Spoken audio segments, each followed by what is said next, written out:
poco tedioso, aburrido, ¿sí? Entonces tengo que ir pensando para qué momentos específicamente yo voy a hacer un cierre que sea potente. ¿Cuándo tiene sentido hacerlo?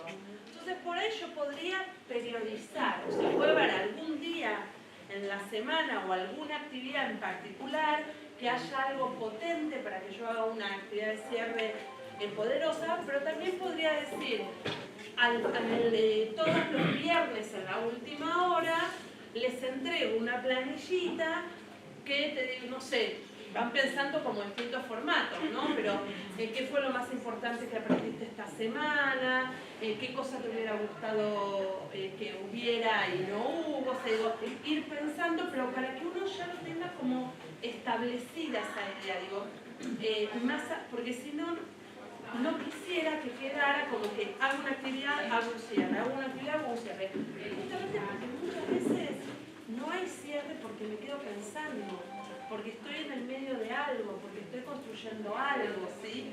Entonces, me había quedado pensando en eso. Sí, yo quiero darle gracias primero a Dios, a Marco por la pregunta, que dio inicio a esto del cierre, y a usted por las aclaraciones que nos está haciendo, porque en esta sección se ha hecho mucho énfasis en el cierre, ¿sí? Que haya un cierre formal de la clase, ya sea escrito, que permite que haya un mayor proceso de metacognición. De hecho, ante una idea de Olga, que nos compartió a nosotros de su anterior institución, se acostumbraba a hacer cierre académico del docente, o sea, el docente también hace su cierre académico. Diseñamos para este primer periodo también un cierre de periodo académico, y todos con los que ya hemos hecho la retroalimentación, ya lo hicieron todos, y la retroalimentación del cierre, se ven los frutos de esa necesidad del cierre. Pero chévere que por lo menos a mí, Mauricio Muñoz me quita como ese peso de encima de cada clase es un cierre, pero que sí lo haya porque permite ese proceso. Yo lo que digo siempre, y acá me voy como en cosas que son del enfoque, pero que también tienen que ver con cuestiones de la... Ay, me olvidé el micrófono, perdón. Sí.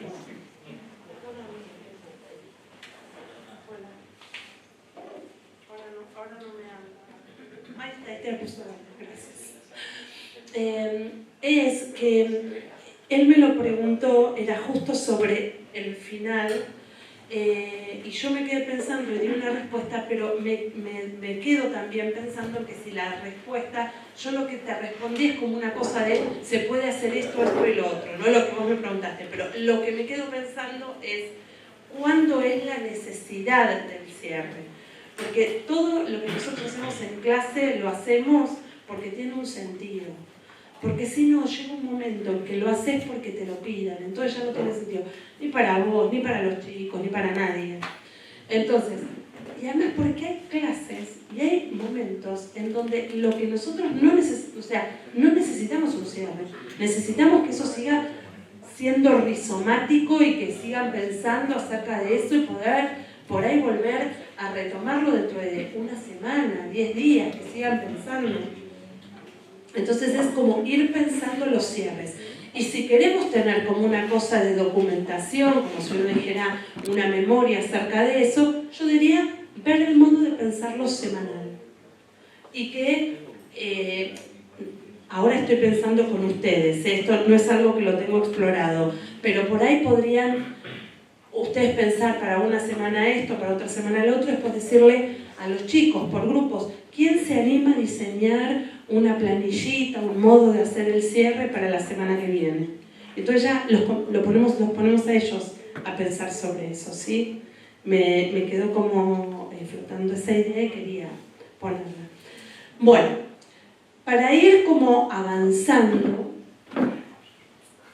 en todos los cuadros que ustedes hicieron hoy, aparecían cuáles eran las ideas potentes del enfoque. Y si yo tuviera que poner en una sola diapositiva cuáles son las ideas potentes del enfoque, diría el enfoque de aulas heterogéneas sí o sí tiene que partir de la elección, sí o sí tiene que haber o promover la autonomía, sí o sí procesos metacognitivos, aprendizaje cooperativo, flexibilidad, entorno educativo, evaluación formativa. Este de entorno educativo, yo después lo voy a avanzar un poquito. Es el único que ahora como que lo estoy tirando como quien tira una figurita y digo, lo estoy anunciando, después voy a avanzar un poquitito con otro. Me parece que en términos de todos los otros que están apareciendo acá, aparecieron en el relato de ustedes y que de algún modo están presentes en los cuadros que hicieron en relación con esos cuadros de redes conceptuales de los que saben de aulas heterogéneas. Como se ve todo esto, sí es posible, solo si el alumno está en el centro del protagonismo de la situación educativa. Que en eso sí cambia mucho en relación con el modelo tradicional, que es o el contenido o el docente. Muchas veces me preguntan, bueno, entonces hacemos todo en marco del enfoque de aulas heterogéneas, y así como apareció la idea de clase magistral, también quiero decirles que no siempre, no todo y no a todos. En la pregunta que ustedes me hicieron acerca de la diversidad funcional, vieron que yo les dije, bueno, a lo mejor con algún chiquito en particular es mejor decirle hace esto y darle una única opción que trabajar en el marco específico del enfoque. Y también puede pasar que yo algún día decida dar una clase magistral, que algún día divida la clase en dos y que traiga, y que unos se dediquen a hacer un cuestionario de algún tema en particular y con otros haga alguna actividad donde esté más presente alguna cuestión más lúdica. Digo, habrá que ver. En algún momento yo también puedo traer un experto al aula y entonces ahí ese experto seguramente va a dialogar con ellos y va a ser como un diálogo más centralizado como está haciendo ahora en este momento este encuentro. Entonces digo, pensar que no siempre, que no todo y que no a todos, porque si no pasamos de nuevo a una dictadura, que no es la dictadura de la escuela tradicional, pero es la dictadura de un enfoque que ni siquiera está como bien entendido, si es todo el mismo modo es siempre, ¿sí? Soy yo como docente el que voy viendo qué cosas favorezco y qué cosas voy priorizando. Esto para nosotros es como, nosotros decimos la araña en el equipo, es todas las puertas de entrada al enfoque de aulas heterogéneas. Y vieron que decían no siempre, no todo, no a todos. Bueno, yo puedo, no es que para trabajar en el marco del enfoque tengo que entrar por todas las puertas. Yo puedo empezar entrando solamente por alguna. Y les leo. En relación con los estudiantes, yo puedo pensar en diversificar según intereses, según tipos de inteligencia, según contenidos. En relación con el uso flexible del tiempo, puedo pensar en los ritmos de aprendizaje y en si hago agendas semanales o mensuales en relación con las tareas. En relación con las consignas auténticas, obligatorias y optativas. En relación con los contenidos básicos de ampliación y de profundización. En relación con las estrategias de enseñanza, en relación con las fuentes y recursos, o sea, diversifico estrategias de enseñanza, diversifico fuentes y recursos, diversifico en términos de evaluación y en procesos de metacognición, entornos educativos, trabajo en espacios dentro y fuera del aula, con entornos personales de aprendizaje o con paredes interactivas, y en relación de aprendizaje cooperativo trabajaré con tipos y criterios de agrupamiento diferentes.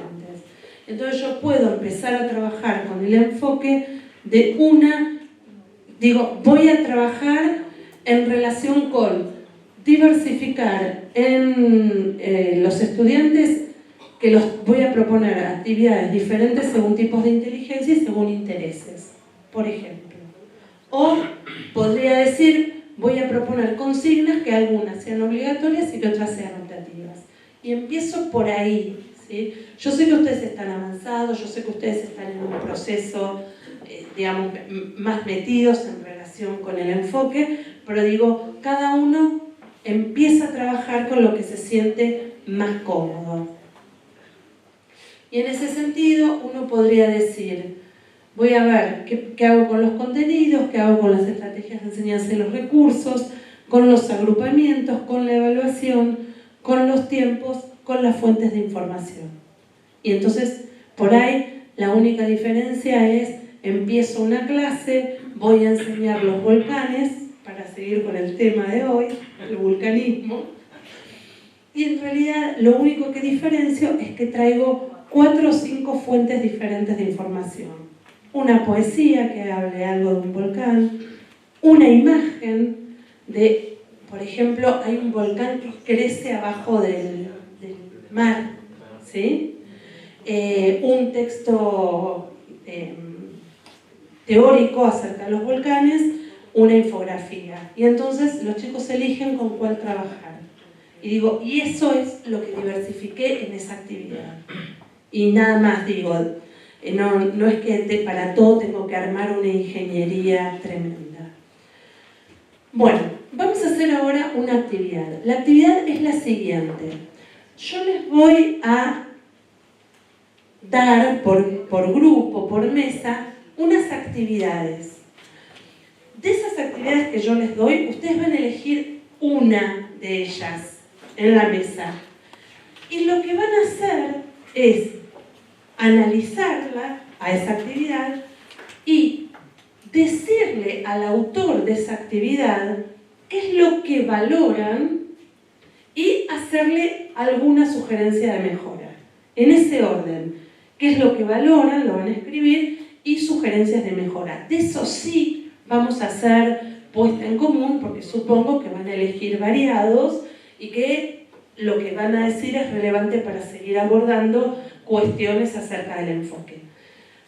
Ojo que de esto, el tipo de actividad que yo les voy a dar son actividades que fueron diseñados por otros colegas, en algunos casos tienen nombre, y puede ser que algunos de los autores sean ustedes mismos, ¿sí?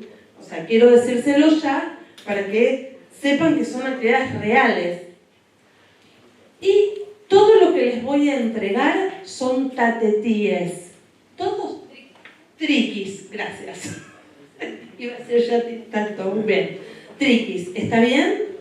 ¿Ustedes saben lo que es un triqui puesto al servicio de aulas heterogéneas? ¿Eh? Sí, los del curso sí. Pero todos ¿todos saben? Bien, qué bueno que digan que no, porque así lo puedo explicar, porque si no tengo que... Yo digo, vieron como los chicos, todos saben, nadie habla. No, digamos que no así les cuento. Miren, esto es así. Ahí está escrito, ¿sí? Y tiene como unas rayas. Yo se los voy a dibujar acá porque a mí me gusta mucho la tiza y el pizarrón. Bueno, en este caso es el marcador y el pizarrón. Es un tipo de actividad en el que yo elijo una propuesta que quiero que todos hagan, que es el contenido básico, el del centro. Acá está lo central, el contenido básico. Me salió hasta ese horrible. Y en todas estas hay actividades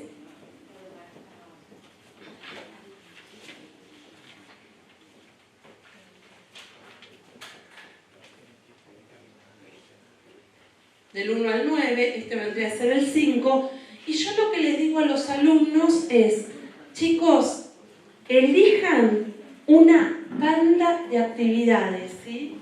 Pero la única restricción es que siempre tienen que pasar por el centro. Todos tienen que hacer la básica.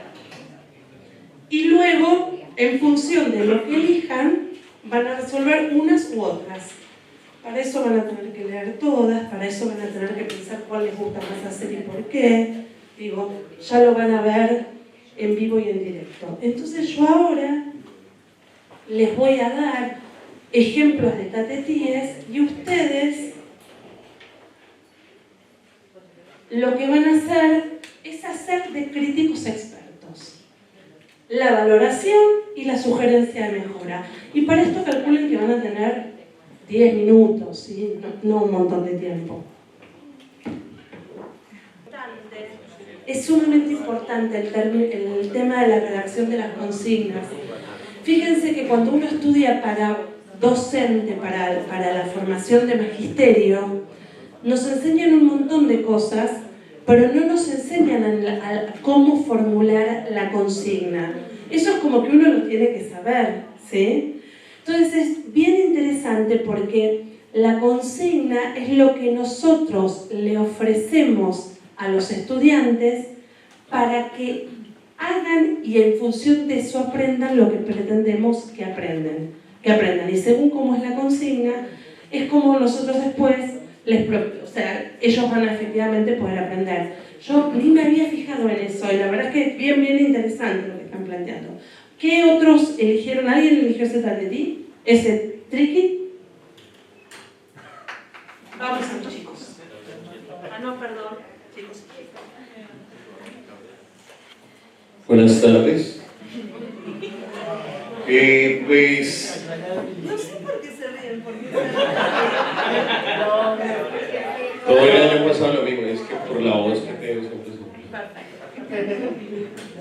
se... No, pues nosotros sí escogimos, debo confesar que escogimos porque no tenía tanto texto. Muy bien. Sí, dijimos... Pues pensamos como niños, ¿no? Total. Pero es interesante porque los chicos también eligen eso. Sí.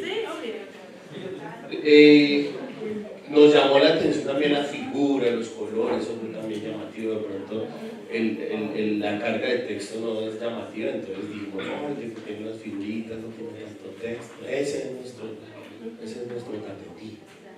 Y... Entiendo. No sé, pero dale. Colombianos.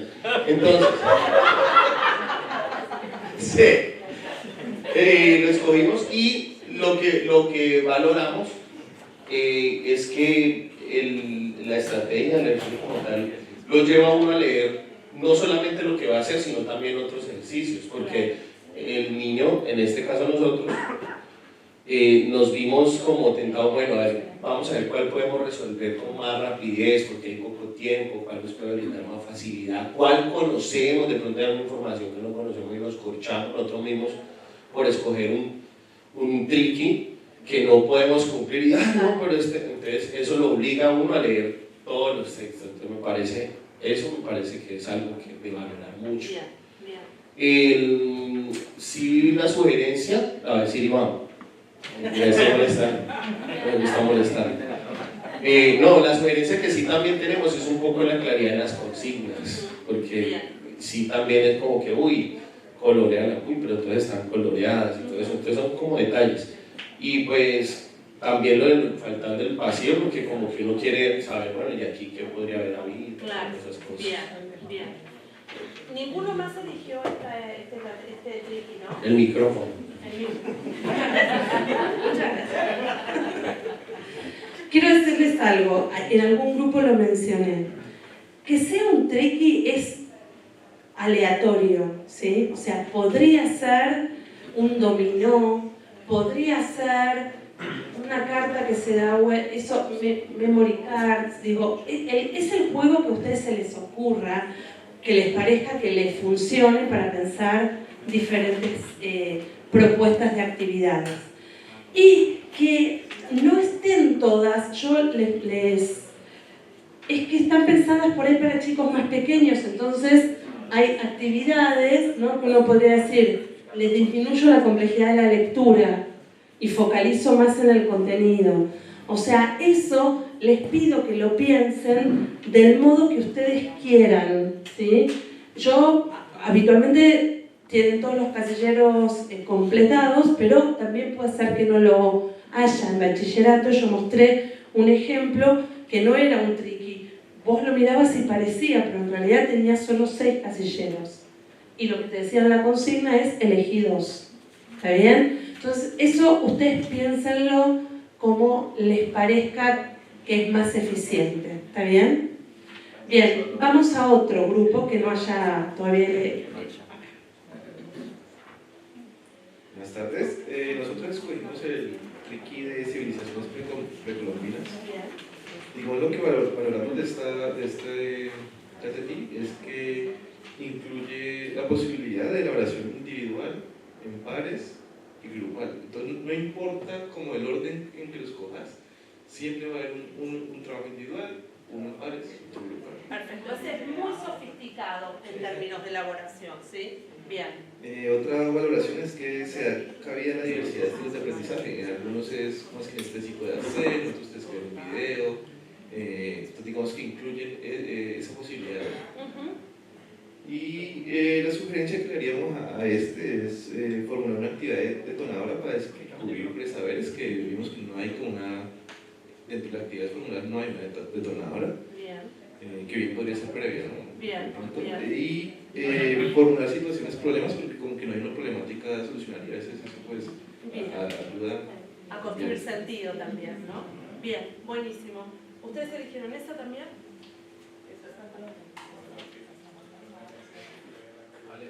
Buenas tardes a todos. Valoramos de este triqui es que todas las combinaciones posibles buscaba el conocimiento básico, es decir, todo el tema de las organizaciones sociales, de los precolombinos, de las culturas precolombinas. Pero a diferencia de ellos, yo sí pienso de que podría verse, o nosotros pensamos que la del centro podría ser la actividad detonadora en virtud de que dice que es la que debe siempre pasar en la mitad, se puede hacer de primero y se debe hacer individual. Es decir, que de alguna manera el chico la debe hacer individual y esa puede ser la que detone porque es un video. Bien, por ejemplo. Entonces, y dice, o sea, ubicación geográfica, temporal y demás, entonces le da una información con la que puede empezar a llegar a lo último. Entonces, de pronto esa puede ser la actividad detonadora con respecto a eso. Y como yo soy un artista visual, me gustó mucho pues, el tema de los logos, de los códices. Esas convenciones me parecen muy interesantes. Bien. ¿Con algún grupo? Sí, gracias. En algún grupo comentábamos que es un tatetí muy sofisticado, ¿sí? Y que ustedes imagínense eso en el aula. Nosotros ahora estamos analizando el papel, pero nos ponemos de acuerdo en qué actividades hacer. Esta a mí la hago con vos. Esta la hacemos el grupo. Esta él la hace con quién. O sea, genera una gestión que me encantaría que se pudiera llevar adelante en todas las aulas, pero que entiendo que es como que uno lo va construyendo. Entonces, si yo tuviera que darles un consejo acerca de cómo trabajar con tatetíes en las aulas, con triquis en las aulas, lo primero que les diría es, cuando empiecen, que sea o todos individuales, o todos en parejas, o todos en grupo. Y una vez que eso funciona, entonces sí diferencian a las consignas los modos de agrupamiento, porque esto es muy disruptivo al principio. Tienen que elegir, pueden elegir diferentes. El maestro se queda sentado en el escritorio pasando por los bancos, pero no es que va a estar enseñando. Es muy disruptivo para los chicos acostumbrarse o familiarizarse a este tipo de actividad, ¿sí? Bien, ¿alguno más me quedó? ¿Ustedes, chicas, ya dijeron? ¿Ustedes eligieron la que nosotros escogimos la de desafío literal. Entonces, dentro de lo que valoramos algo muy importante que tiene este tatetí, que tiene un repertorio variado de actividades que atiende a los diferentes estilos de aprendizaje, ¿no? Y se resalta. Hay una que es para escribir, otra para actuar, elaborar. Entonces es importante porque se tiene en cuenta esa diversidad. Y muy importante que no se pierda esa rigurosidad que tiene, digamos, la literatura y que ese, digamos, el propósito implícito en este material, que es el escribir y producir. Siempre están produciendo, pero están a la par con algo que al niño le guste, que si es actuar, que si es el construir algo. De pronto, para sugerencia dentro de esto es que deberían aparecer como los criterios o propósitos pedagógicos. Bien. En todas debieran aparecer, ¿sí? O sea, quizás no necesariamente,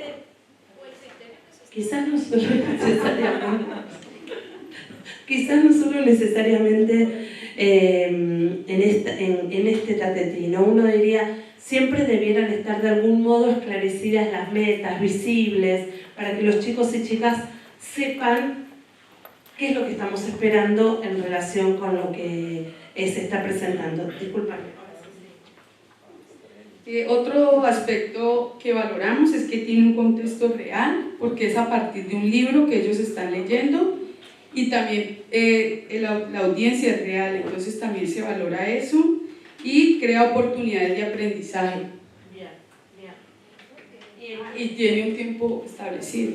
Está todo bien como explicitado. ¿Y sugerencias, mejora? Es lo de los propósitos pedagógicos. Perfecto, solamente eso. Bien, sí. Por lo regular, cuando se realizan actividades en el aula, pues es importante tener o implementar checklists, listas de chequeo. En ese caso, por ejemplo, yo como maestra puedo implementar esa estrategia. Me queda la pregunta es, al evaluar, ¿cómo lo puedo hacer? O sea, a través de una lista de chequeo o a través de, no sé, no se me viene nada más a la mente. ¿Me estás hablando de evaluar el tatetí? Esta actividad. Bien. Primero, hay una cuestión importante que todavía no había salido, que es para cuándo uso el tatetí. Y uno podría decir, yo puedo usar el tatetí cuando inicia la actividad, y entonces entro a ese tema con el tatetí, o podría hacerla como evaluación de una actividad, ¿sí? Entonces, será distinto si yo tengo que evaluar, si lo uso al inicio o si lo uso como herramienta de evaluación, ¿sí? Si lo uso como herramienta de evaluación, voy a decir una cosa muy cuantitativista. ¿Ustedes ponen puntaje, ponen nota? Entonces, y yo, porque pensé que quizás me confundía con lo de secundaria, y ustedes trabajan con base 5, ¿no?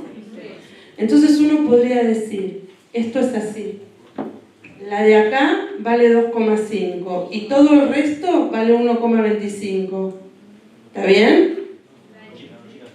Entonces, según cómo contesta, cómo resuelve, yo ya sé cuáles son los valores, tendré que, por supuesto, pensarme de qué modo voy a ponderar los 2,5 de acá y los 1,25 de cada una de las otras estrategias, ¿sí? Esa es una manera cuantitativa de valorar el tatetí, pero no porque sea cuantitativa es menos útil. Ahora, además, yo podría pensar cuáles son los desempeños esperados para cada uno de los casilleros y en función de eso hacer una lista de cotejo que me queda en la que yo voy marcando. Es más, podría poner los indicadores, en términos, o sea, los desempeños en términos de indicadores y poner si quieren una lista de muy logrado, parcialmente logrado, la que usen habitualmente para trabajar en el mismo código. Y entonces así no siguen la forma cuantitativa y lo trabajan con una lista de cotejo. Pero esto es si solamente van a evaluar con el tatetí. Si van a enseñar no tendrían por qué hacer alguna otra, claro. Otra cosa respecto de los tatetíes, de los triquis. A veces los, como es interesante, o sea, digo, son divertidos, o sea, se hacen, a los alumnos les gusta resolverlos, uno tiene como muchas ganas de usar tatetí todo el tiempo. Yo lo que digo es, el tatetí es difícil de armar, justamente por esto de las consignas, justamente porque hay que pensar alternativas, ¿para qué lo estoy usando? Entonces yo recomiendo que se arme un tatetí, me sirva para más que una clase, que me sirva para una serie de clases, que yo diga, este tema lo vamos a trabajar así. Y entonces uno diría, bueno, armo ese tatetí, no es conveniente armarlo solo. ¿Esto qué significa?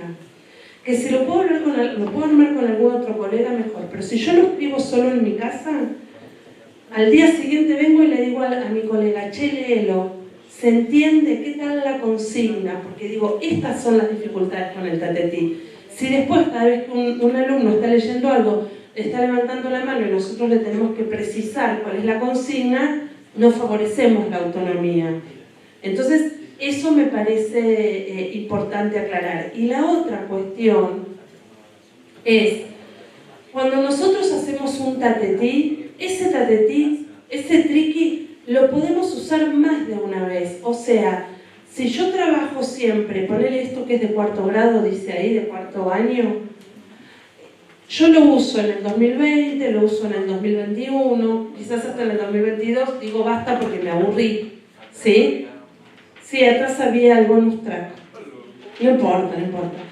¿Se entiende? Entonces, lleva un poco más de trabajo hacerlo, pero la verdad es que cuando uno va teniendo como el archivo de triquis, está buenísimo. Ustedes trabajan con coordinaciones, con lo cual uno podría decir, como un propósito del año, de este resto del año, cada uno sí o sí arme uno, lo deja en el banco de triquis, lo vamos armando como por temáticas.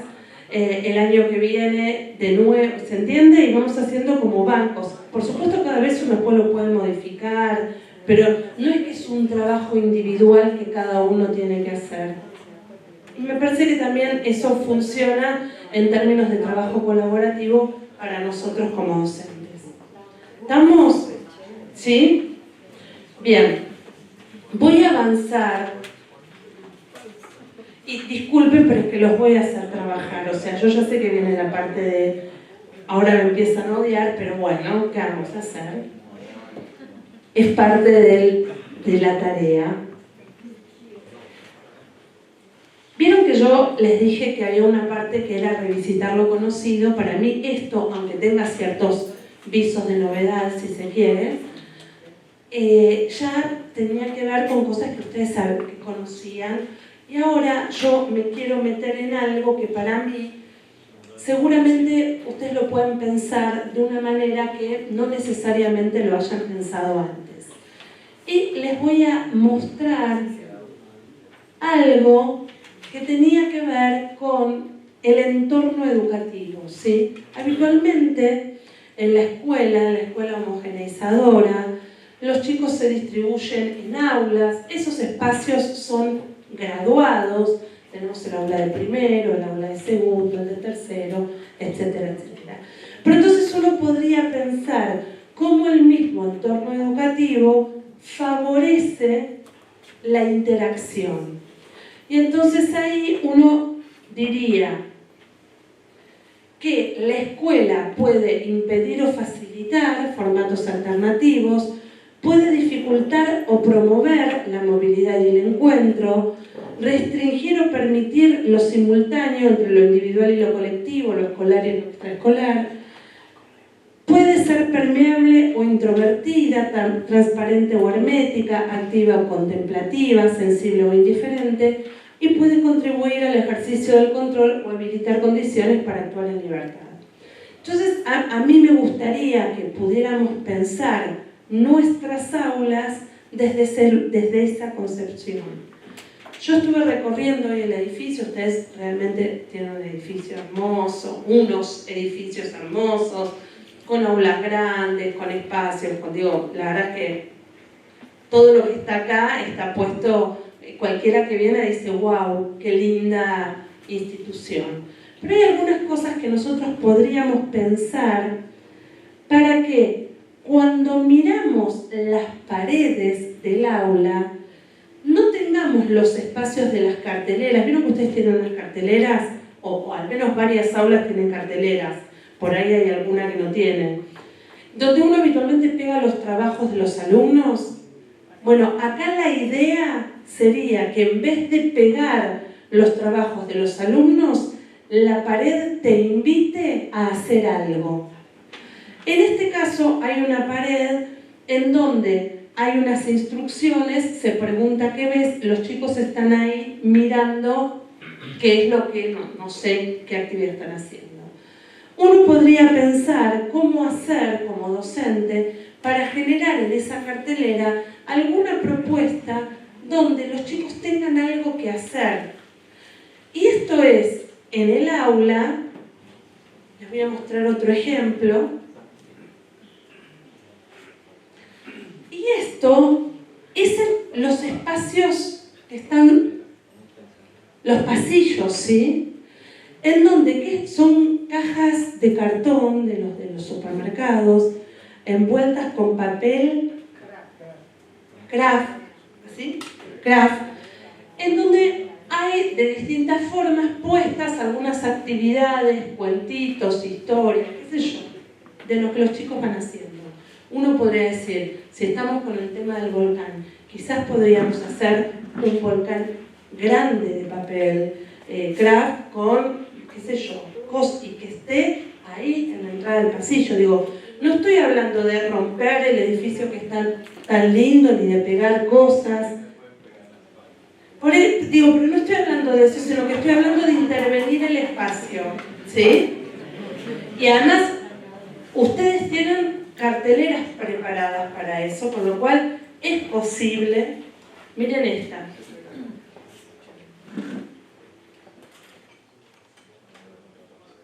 Metacognición, ¿sí? Hablábamos de metacognición.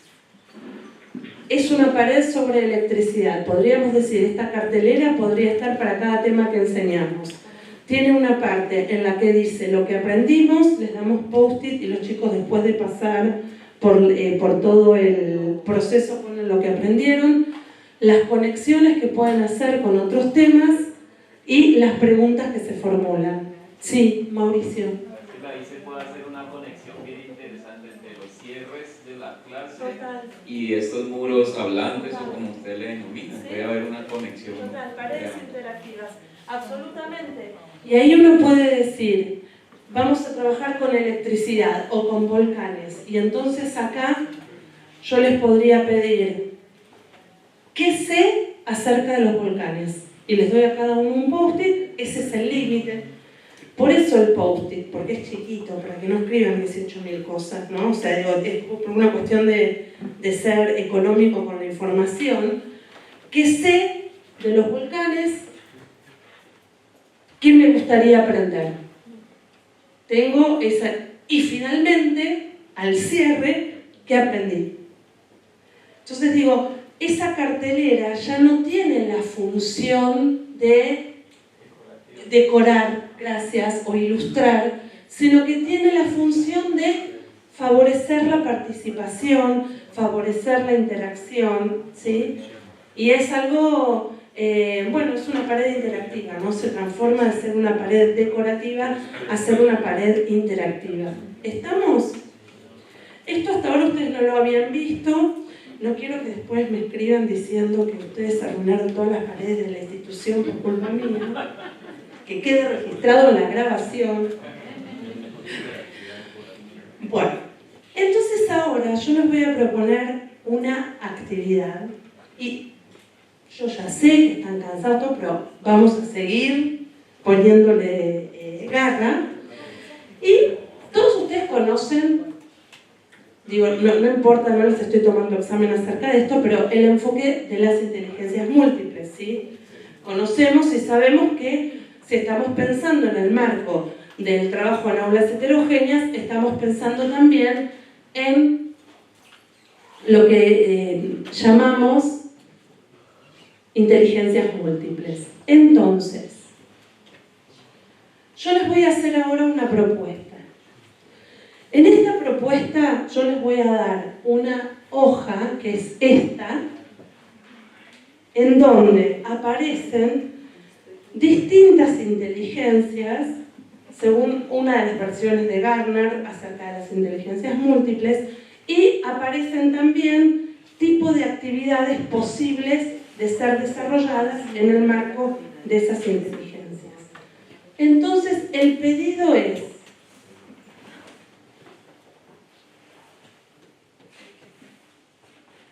elegir un tema que se propongan enseñar. El que sea, acuerdan en la mesa, se subdividen, dicen todos los de educación física nos vamos a una mesa, todos los de no sé qué, se agrupan como quieren agruparse.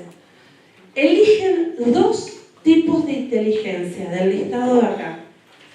que sean las que ustedes menos utilizan en sus actividades cotidianas. Y en función de eso, elaboran 2 propuestas que se puedan llevar adelante para enseñar ese tema en el marco de las inteligencias que hayan seleccionado. Y eso sí lo vamos a compartir. ¿Está bien? No, no está bien. Bien. Hay distintos tipos de inteligencias. Acá están listadas. La lingüística, la lógico-matemática, la musical, etcétera, etcétera. Cada una de esas tiene un tipo de actividades. Por ejemplo, voy a leer la que dice ahí. Inteligencia musical. Generar ritmos, crear canciones, emplear sonidos medioambientales o instrumentales, relacionar patrones tonales. Digo, te dice ahí qué tipo de actividad nos podrías llevar adelante en el marco de esa inteligencia. El pedido es, nosotros vamos a usar eso en el marco del enfoque.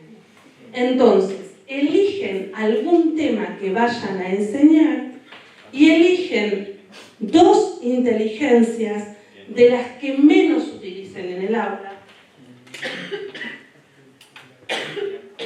Casi todos terminan coincidiendo en el tipo de inteligencias que no se usan habitualmente en el aula, y luego diseñan una actividad para cada inteligencia en las que haya opciones para los estudiantes. O sea, ustedes van a ir mostrándonos para ese tema una actividad de inteligencia, no sé, musical, otra inteligencia interpersonal, por ejemplo. Las que elijan que quieren hacer. ¿Está bien? Con las 2, la restricción de esta consigna es con las 2 que menos usen habitualmente. ¿Sí? Bien. Les voy a repartir y para esto tienen 15 minutos, ¿sí? Se reagrupan si quieren. Miren, yo les voy a decir una cosa. No me importa mucho si se reagrupan o no, pero quiero mostrarles que este es un modo de trabajo, ¿sí? No es solo trabajo con los que me senté en la mesa. Yo puedo proponerles y ustedes moverse al interior del aula también y diversificar los agrupamientos. No importa si hoy no lo hacen, ¿eh? Lograr en lo que hicieron para esta actividad. ¿Qué fue lo que les costó más?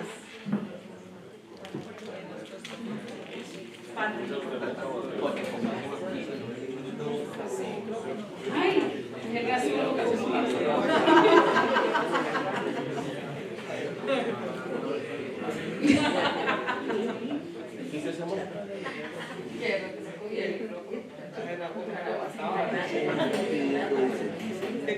Pues a nosotros, vean, este es un grupo muy diverso, muy interesante, definitivamente. Pero aquí hay 2 matemáticas. Entonces nosotros como matemáticas, y viendo que en la matemática tiene una conexión muy grande con la música, cuesta mucho. Porque uno se siente más seguro en su campo y cree que todos los estudiantes manejan ese campo. Y cuando tenemos que mirar más allá, se nos dificulta. Porque en cierta manera sale con esa zona de confort de uno que no la tiene. Entonces tiene que uno investigar más y va a costar más trabajo. Esa es la dificultad que nosotros vimos. Bien, bien.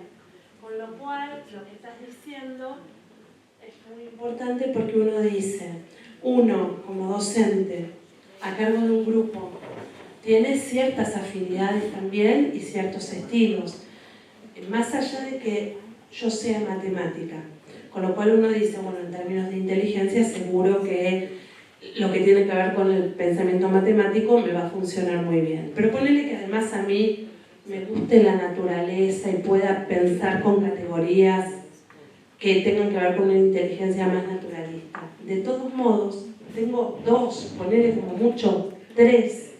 Ahora, yo estoy a cargo de un grupo de 30 chicos, que quién sabe cuántos de ellos coinciden con esas 3 con las cuales yo me siento más amiga, más cercana. Con lo cual es interesante este ejercicio, que la restricción más fuerte que tiene es las que menos uses en clase. Porque aunque sea al final, que ya están cansados, pero te mete como el dedo en ese lugar donde uno dice, ay, ahí me incomoda, ahí me mueve de mi zona de confort. Me parece súper interesante esa reflexión que creo que debe ser compartida. ¿Qué más? ¿Algún grupo le costó alguna otra cosa?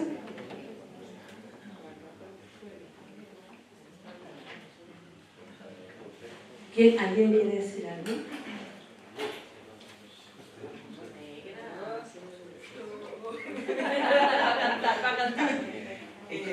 Pues a pesar de que aquí estábamos varios de educación física, sí nos costó como un poquito ponernos como de acuerdo en muchas cosas. Pienso que a pesar de que nos cobija en la parte deportiva, cada quien tiene su estilo y su forma de hacer sus clases. Pienso que la inteligencia que más nos cuesta, pues a manera personal, Jenny, es la lingüística, porque igual yo no soy de clases de aula, ni escribir, ni nada, pero la llevo a que los niños sí crean con su propio cuerpo actividades en clase. Con lo cual, de nuevo, lo que aparece es esta cuestión de lo personal. ¿Alguna otra cuestión? Pero que cuando hablamos en el enfoque que trabajar con las inteligencias múltiples, decimos mucho acerca de trabajamos con las inteligencias múltiples, y ahora cuando uno se tiene que poner a pensar, entonces ahí uno se da cuenta, teniendo el listado, de todo lo que uno no hace. Además, por supuesto, de las cosas que hace. Pero es interesante también ver cómo es posible experimentar por lugares en los que habitualmente uno no experimenta. Disculpen. Entonces, ahí te voy a. ¿Qué grupo quiere compartir qué es lo que hizo? ¿Qué actividad diseñó y qué inteligencia puso en juego? Vamos acá y de paso agarro el auto.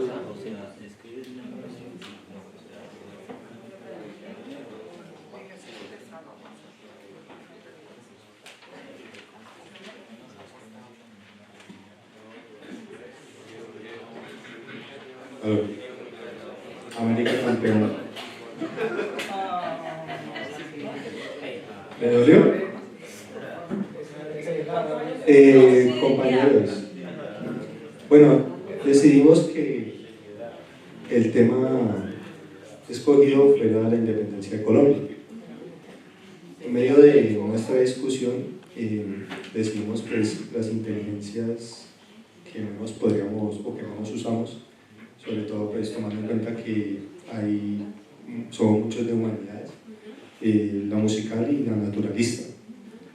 En el caso de la musical decidimos elaborar una serie de actividades que giran en torno a lo que es, por ejemplo, el himno nacional. Entonces, entre las diferentes opciones de actividades teníamos el análisis de la letra del himno, la creación de un himno propio, investigar sobre instrumentos musicales que usaban los batallones, construir un instrumento de la época e investigar por qué era importante la música en las batallas.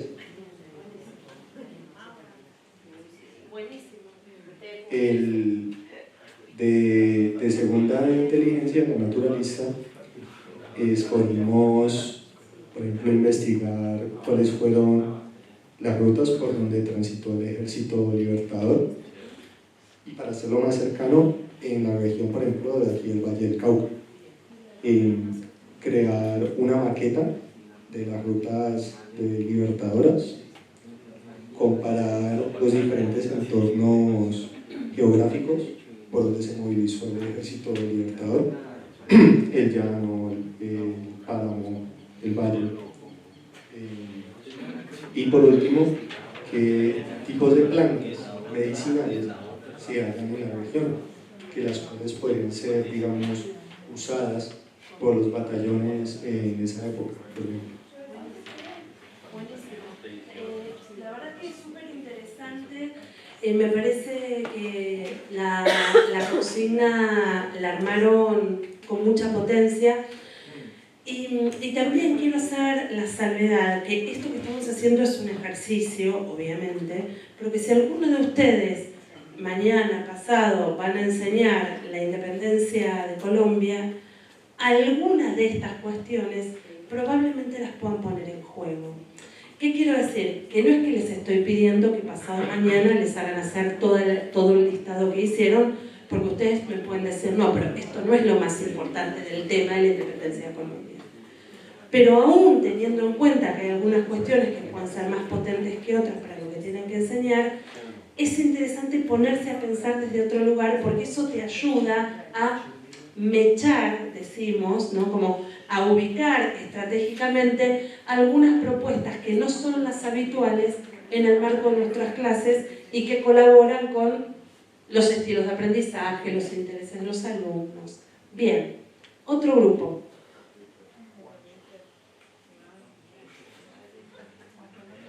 Se lo va a pasar.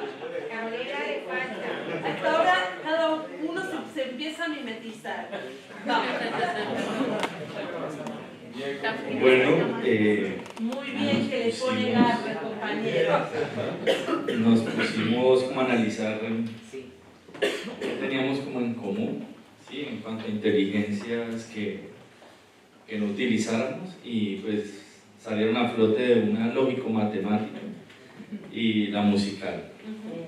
Entonces era el reto ahorita pues de escoger qué enseñar, ¿sí? Y pues aquí tenemos profes de Science, de inglés, sociales, y escogimos un contenido, una competencia a abordar que es de pronto que nos une y es algo del medio ambiente, ¿sí? Y escogimos el fracking. Bien, buenísimo. Que pues está muy en boga ahorita en Colombia, ¿no? Y en varios países. En Argentina sí. Los están rompiendo todo. Listo, entonces dijimos, bueno, ¿cómo hacemos para las actividades? Lo que nos surgió, pues primero pensamos en lo musical, ¿qué hacemos? ¿Cómo abordamos este tema, así, la parte musical?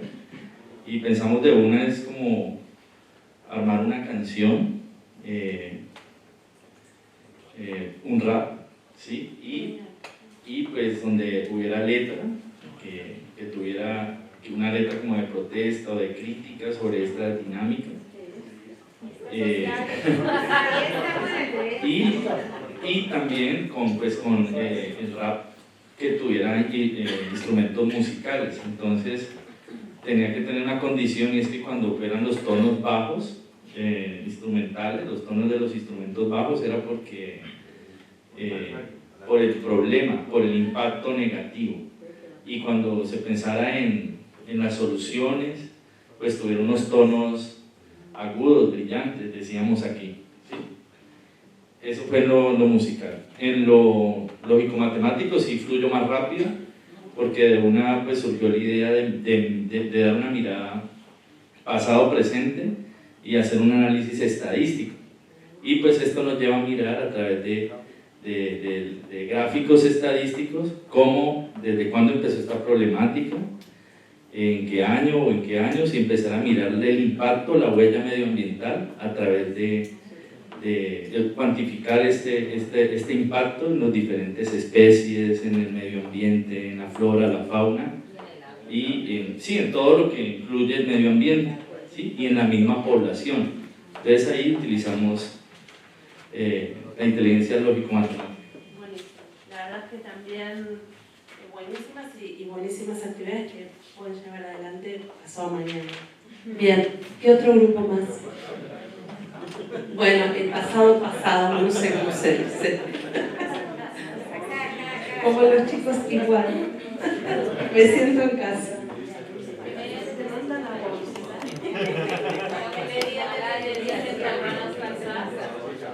Bueno, nosotros, nuestro grupo es un poco más es artista, deportista, y bueno, las inteligencias pues que menos tenemos en común son la naturalista y la espacial. Y decidimos enseñar las figuras musicales. La verdad se nos hizo bien complicado el tema, Pero bueno, pensando en la naturalista, pensamos por ejemplo, si está lloviendo, pensar en el sonido de la lluvia, como la subdivisión de ciertas figuras, también si estamos en un espacio en silencio, o un tema de pronto ir a un lugar donde estén cantando los pájaros, perdón, y bueno, relacionarlo pues con las figuras las cuales subdividimos. Y en el tema espacial, sobre todo graficar pues las figuras, graficar el árbol genealógico que da la subdivisión de las figuras. Y bueno, como en eso fue que medio lo pudimos basar, porque se nos hizo complicado el hecho de pensar las figuras musicales en otras inteligencias. Bien, fíjense que de nuevo la elección del tema también es una limitación a la hora de pensar qué tipo de inteligencias llevar adelante. Bien, me faltan ustedes y ustedes, ¿no? Ustedes ya hablaron, sí.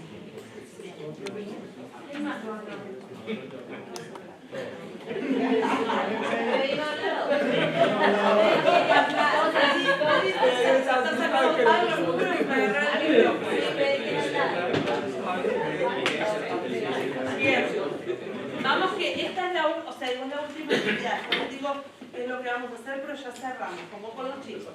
Ya terminamos. Dale.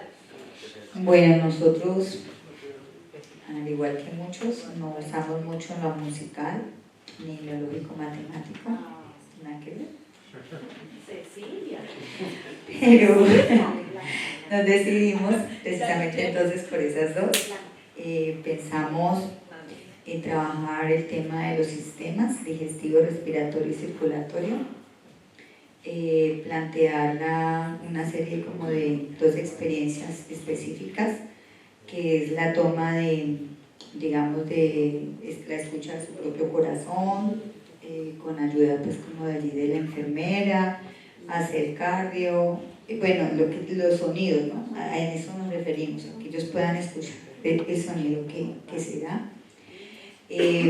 Otro ejercicio usando el tambor, plasmar el sonido del tambor de manera lenta, rápida y así, para poder generar en ellos ese movimiento y que escuchen luego su corazón.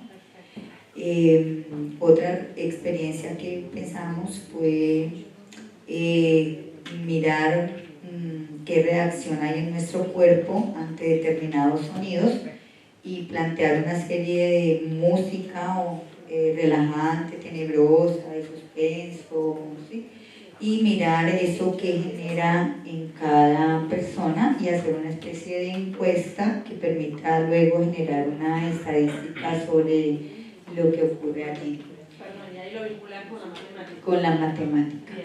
Y pensamos también en la composición de poemas rimados que se enfoquen a la función de cada uno de los sistemas y el cuidado que se debe tener de ellos. Entonces, allí pues no. Fíjense que la creación de poemas, y tomo la idea del rap porque es supongo que acá también el rap es un género musical que los jovencitos lo toman de un modo muy interesante, se apropian, más allá de que a uno le guste o no le guste, no estoy hablando desde una cuestión estética, pero que muchos de ellos fuera de la escuela rapean, y que es interesante pensarlo como un modo de comunicar lo aprendido y poner en juego alguna inteligencia musical en relación con eso. La verdad es que me parece que es interesante. Bien, ustedes...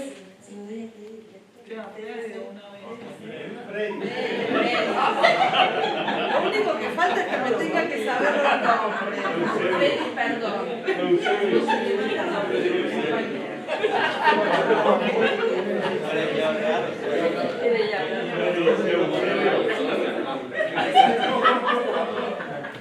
Bueno, acá la mayoría son deportistas, entonces Ve, te va a salvar. Andate de una vez. Andate. Pues habíamos hablado de la lingüística y en ese ratico conversamos, realmente queremos conversar una propuesta en cuanto precisamente a las porras, el tema de la lingüística, pero pues obviamente que tuvieran rimas, que estuvieran pudieran escribir, que tuvieran una composición, y también hablábamos de el tema de las letras con el cuerpo, que pudieran trabajar, digamos, ese tipo de cosas. Ahí alcanzamos como bien, a empezar a pensar sobre eso. Es interesante, hay situaciones y temas para enseñar en los que uno puede pensar más fácilmente en esto, pero lo que quiero decirles, vuelvo a decirles, es que este es el desafío para que ustedes puedan pensar en incluir esto en el marco del enfoque de aulas heterogéneas, que es algo que uno a veces lo hace como después, dice, como de casualidad, hice tal actividad, esta es de una inteligencia musical. Uno luego le pone sentido. Acá la diferencia que yo estoy proponiendo es pensarlo antes de esa situación. Bien, yo quiero agradecerles un montón por el tiempo compartido. Sé que 4 horas son de mucha intensidad, más allá del refrigerio, pero me encanta trabajar y compartir saberes y preocupaciones en relación con el enfoque. Bueno, y me divierto, se nota que me divierto, eso uno no lo puede fingir. Así que ya lo habrán observado. Yo ahora les voy a entregar, para que se lleven, no van a hacer nada con eso, son unos cuadros que uno podría tomar casi como rúbricas de etapas en relación con el enfoque. Entonces uno podría tratar de en cada uno de los criterios ubicarse en dónde está. Si uno se ubica en dónde está, también puede decir, bueno, me gustaría la próxima subir para tal lugar. O sea, digo, es como un buen desafío tratar de ver y de analizar en qué lugar está uno en relación con el enfoque y con sus aulas. Así que esto se lo van a llevar. Y les voy a dar un post-it, hay uno para cada uno de los integrantes del grupo. La idea es que ustedes formulen alguna pregunta o alguna idea que se queden pensando y antes de irse los peguen en ese tablero, esa va a ser la tarjeta de salida, en ese tablero que está allí. ¿Por qué les digo esto? Les digo, es anónimo, no es que nadie los va a identificar, por eso les da la pauta a la gente de la escuela para ver por dónde seguir trabajando. Así que les agradezco muchísimo la energía, la disposición, las risas, las preguntas que pusieron en juego y bueno, y eso, y nos veremos. Gracias.